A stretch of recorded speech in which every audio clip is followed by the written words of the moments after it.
बिस्मिल्लाहिर्रहमानिर्रहीम। Welcome to my channel. मज़ीद अच्छी वीडियो देखने के लिए घंटी के निशान को प्रेस कर लें। मज़ेदार चिकन बनाने के लिए चिकन बनाने से पहले चिकन को 1 या 2 घंटों के लिए नींबू का रस या दही लगाकर मैरिनेट करें। चिकन जूसी और टेंडर बनेगा और जायका भी लाजवाब होगा।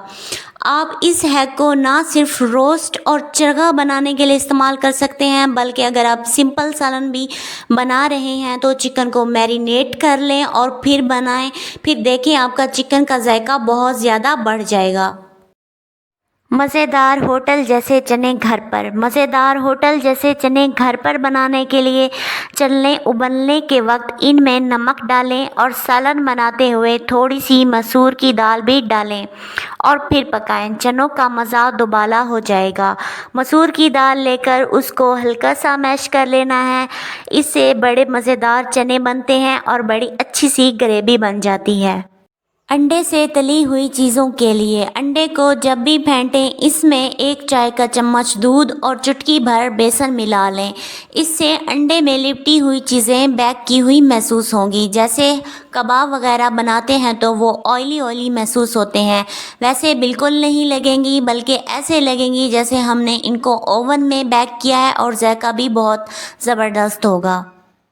खस्ता कबाब बनाने के लिए अगर कबाब खस्ता बनाने हैं तो पकाते वक्त इनमें प्याज ना डालें, बल्कि मिसाले में बारीक कटी हुई प्याज डालें। इसके साथ थोड़ा सा चावल का आटा और 1 चम्मच दही शामिल करें और फिर टिक्कियाँ बना लें। कबाब मज़ेदार और खस्ता बनेंगे। इसके अलावा टिक्कियाँ बनाकर आप कबाब फ्रिज में स्टोर भी कर सकते हैं। दही बड़े नरम बनाने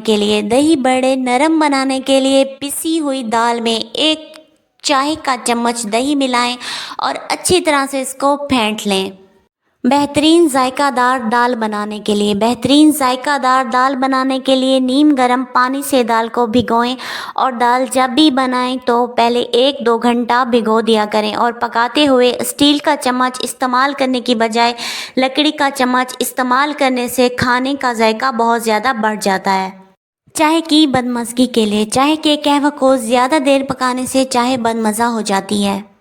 आज की रेमेडीज़ में से कौन सी आपको अच्छी लगे कमेंट करके ज़रूर बताएं। एज़ यूजुअल मैं कहूँगी चैनल को सब्सक्राइब करें, नहीं करना तो आपकी मर्ज़ी।